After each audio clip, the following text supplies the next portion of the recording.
Luego del reciente aumento decretado por el presidente Nicolás Maduro, ¿le alcanza para poder cubrir lo que corresponde de la canasta básica alimentaria? No alcanza, porque un paquete de harina pan que uno trae por su cuenta para bachaquearlo son 150.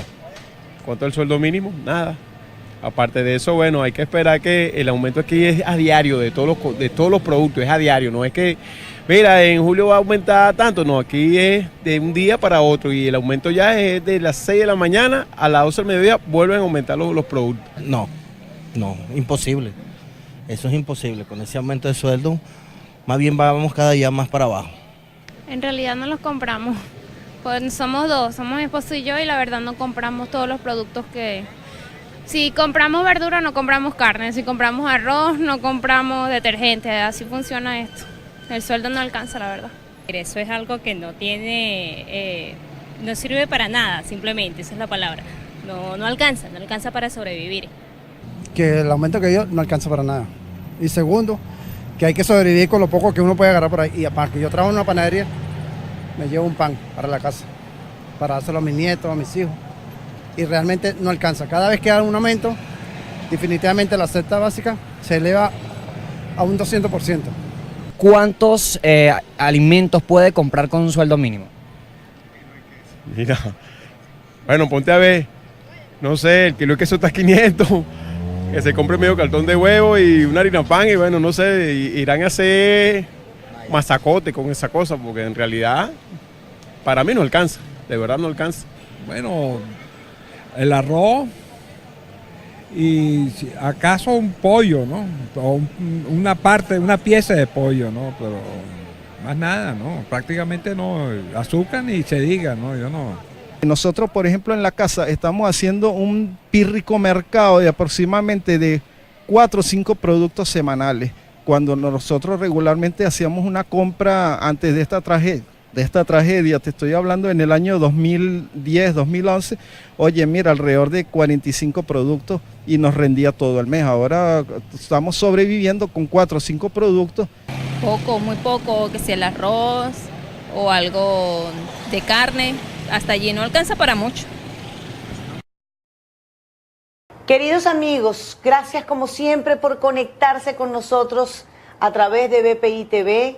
Acabamos de ver unas encuestas que reflejan una pequeña porción de la población que de forma aleatoria hemos podido entrevistar, conversar con ellos sobre lo que están sintiendo, sobre lo que están padeciendo con el tema de la inflación, con el problema de los alimentos, con el salario que no les alcanza para poder comprar su canasta familiar, su canasta básica y poder llevarlo a casa con la familia. Como ocurría en tiempos pasados, que aunque con dificultades podíamos comprar lo que podíamos adquirir a través de nuestro salario, lo que teníamos en el bolsillito, sacábamos un presupuesto, lo que ingresaba podía egresar y uno sabía hasta dónde podía llegar. Hoy en día esto es un desastre. Y este desastre justamente, hay muchos economistas en nuestro país que están haciendo un trabajo maravilloso desde hace muchos años. Muchas veces los hemos ido a hablar, muchas veces han dicho cosas maravillosas, importantes, pero los gobiernos no lo escuchan. Y este gobierno no ha escuchado los planteamientos que han hecho nuestros economistas. Por eso hoy queremos darle la bienvenida al doctor Pedro Palma. Es nuestro invitado, él es economista, es profesor emérito del IESA, fue presidente de la Academia Nacional de Ciencias Económicas, de la Academia de Ciencias Económicas de Venezuela, por supuesto, individuo de número de la Academia de Ciencias Económicas, director de Ecoanalítica, siempre con el análisis en sus manos, sacando cálculos, haciendo números y recomendando lo que tenemos que hacer. Es realmente, doctor, un placer para mí, un honor tenerlo en el espacio, porque bueno, tenemos muchísimos años conociéndome. En la época del reporterismo venía bastante yo a entrevistarlo, a consultar su opinión, y siempre el doctor Palma tenía un punto de vista muy serio, muy responsable de lo que nos está pasando desde el punto de vista económico. ¿Qué nos está pasando? Vamos a comenzar con esto que escuchamos, la gente desesperada, no tiene con qué comprar, los precios son realmente impresionantes. Hay algunas cifras que yo tengo por aquí, doctor, otras que usted ha sacado su cuenta, y vamos a compartirlas con el país para entender por qué lo que estamos llamando hoy en día, que antes era una inflación, ahora es una hiperinflación. ¿Cómo no? Bueno, en primer término, 1.000.000 de gracias por la invitación, Alba Cecilia. Un placer estar contigo y compartiendo esta hora sobre la realidad económica venezolana, que yo la catalogaría de caótica. Estamos realmente ante una economía colapsada, una economía que ha venido deteriorándose en una manera acelerada, realmente vertiginosa durante los últimos años, y que desde hace 5 o 6 años veíamos la economía venezolana va a una situación de colapso, y hoy estamos precisamente inmersos en esa situación de colapso. Una situación de colapso caracterizada por una contracción económica acumulada entre el 2014 y el 2017 del orden de 35 a 36% del Producto Interno Bruto, una inflación creciente, galopante, que ya en noviembre y diciembre del año pasado, del 2017, llegamos a una situación hiperinflacionaria, porque la inflación mensual, es decir, entre la inflación de diciembre con respecto a noviembre, ya fue superior al 50%, la inflación de enero con respecto a diciembre fue muy superior, la inflación calculada para febrero, unos cálculos están en 80%, los estimados que tenemos en Ecoanalítica más bien la ubican en 90% en un mes. Eso es una situación realmente caótica que está causando realmente estragos en la población. ¿Qué caotizó nuestra economía? ¿Las malas políticas económicas o no saber qué tipo de políticas aplicar? ¿O el hacer por hacer algo que no tenía nada que ver con lo que nos estaba ocurriendo?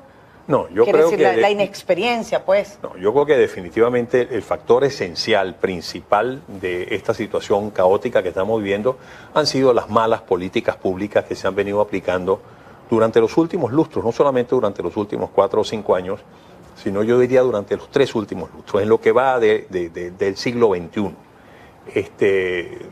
Realmente se han aplicado una serie de políticas tremendamente negativas. En primer término, hemos profundizado en la dependencia de la renta petrolera.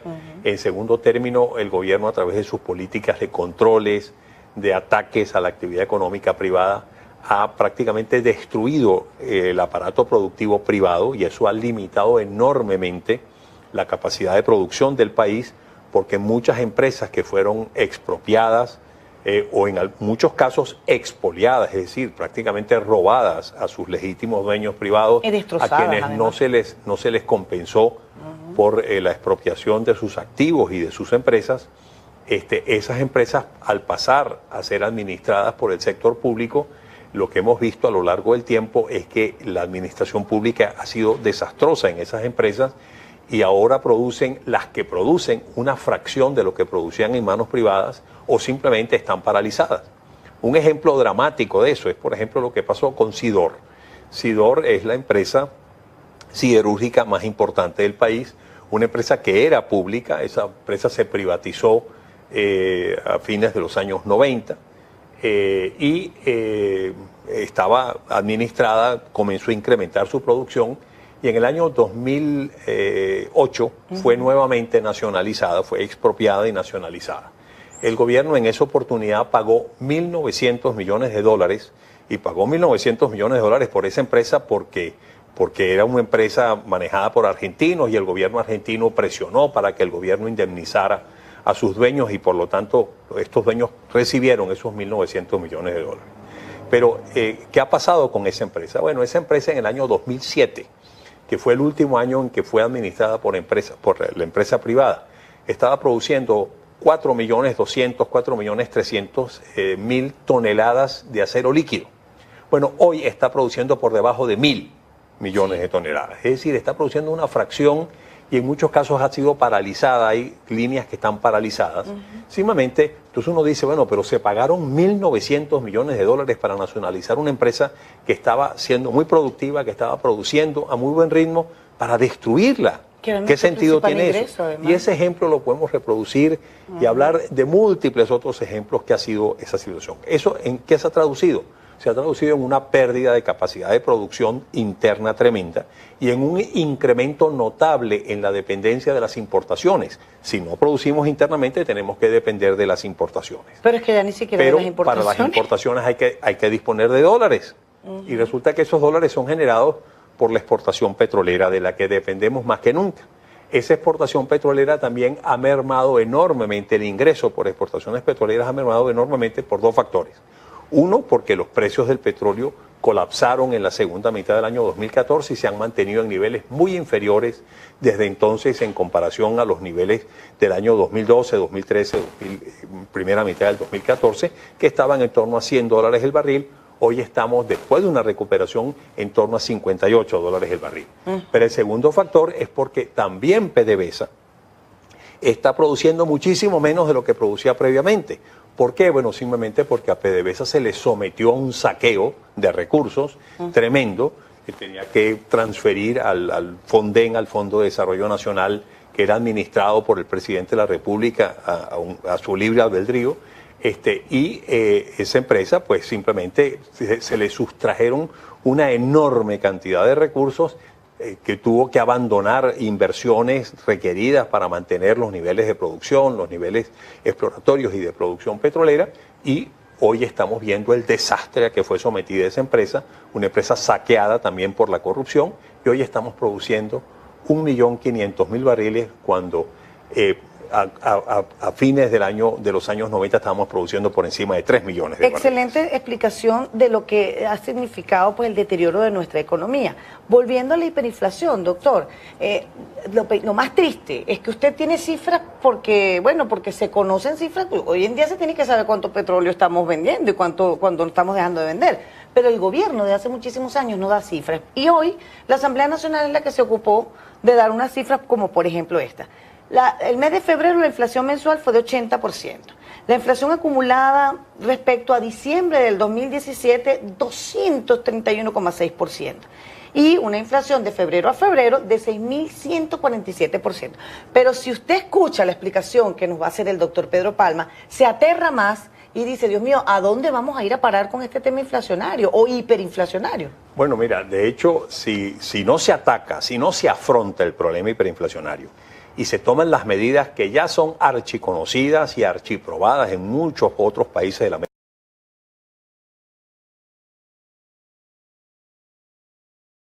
América Latina, que exitosamente vencieron problemas hiperinflacionarios que ellos sufrieron en décadas pasadas. Si no se aplican esas políticas, esos correctivos para atacar la inflación, lo que vamos a tener es una hiperinflación, el mantenimiento de una hiperinflación a lo largo del año. Entonces yo he sacado unas pequeñas cifras. Si tú, por ejemplo, tuvieras una inflación intermensual, mes a mes, del orden de 50%, eso equivaldría a una inflación anual de 13.000%. Si esa inflación intermensual la pones en 60%, estamos hablando ya de una inflación anual de 28.000%. Y si la inflación es la que calculó la Asamblea Nacional para el mes de febrero y la ubicas en los 12 meses del año 2018 o en los próximos 12 meses, estamos hablando de una inflación de 115.000%. 115.000%. Entonces, lo que estamos hablando es de una inflación totalmente fuera de control, que lo que está causando es una situación dramática de la población.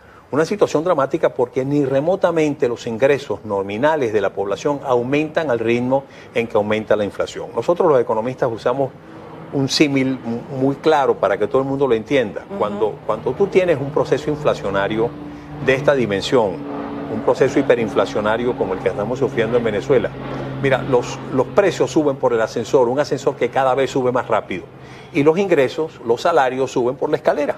Obviamente el desfase entre el ajuste de los ingresos y el aumento de los precios es cada vez más pronunciado, y por lo tanto eso no significa otra cosa sino una pérdida en la capacidad de compra. ¿Y por qué pasa eso? Bueno, simplemente porque los ingresos nunca aumentan al ritmo en que aumentan los precios en procesos inflacionarios, digamos, galopantes como el que estamos padeciendo en Venezuela. ¿Tiene que ver con esas políticas públicas mal aplicadas que usted Claro, comentaba? porque el gobierno a lo que se ha dedicado es simplemente hacer ajustes periódicos en el salario mínimo, que se traducen en ajustes periódicos de los salarios de la población, pero esa no es la solución.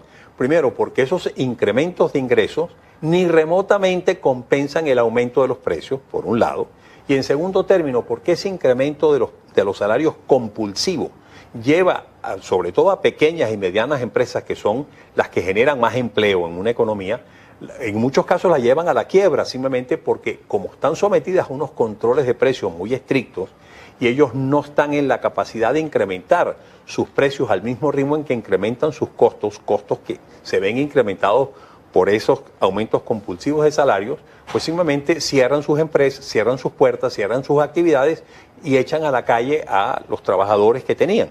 Es decir, esos incrementos compulsivos de salario lo que hacen es quebrar empresas, incrementar el desempleo y no corregir absolutamente nada, porque continúa los trabajadores ganando, o las personas ganando mucho menos en términos reales, pues en capacidad de compra de lo que tenían previamente. En solo minutos vamos a seguir conversando con el doctor Pedro Palma, vamos a hacer una pequeña pausa, pero les dejo algunas cositas allí, como por ejemplo unas cifras que sí se manejan. El rubro salud aumentó en 185%, alquiler de vivienda en 114,4%, los artículos personales de limpieza 60,6%, los alimentos 47,9%, que yo le decía al doctor Pedro Palma, me parece una cifra bastante considerada y prudente para lo que nosotros tenemos que ver todos los días cuando nos vamos al mercado. Bueno, amigos, vamos a hacer la pausa, vamos a seguir transmitiendo, por supuesto, a través de Instagram y con ustedes en vivo en los Estados Unidos, en el este de los Estados Unidos a esta hora también, aquí en Venezuela y en Europa estamos también conectados con ustedes. Gracias por estar allí, gracias por sus comentarios, por su cariño, por seguirnos y ya venimos para seguir analizando la situación del país. Recordando, como siempre, que mi outfit del día de hoy es de Tienda Charrasca. Ya regresamos.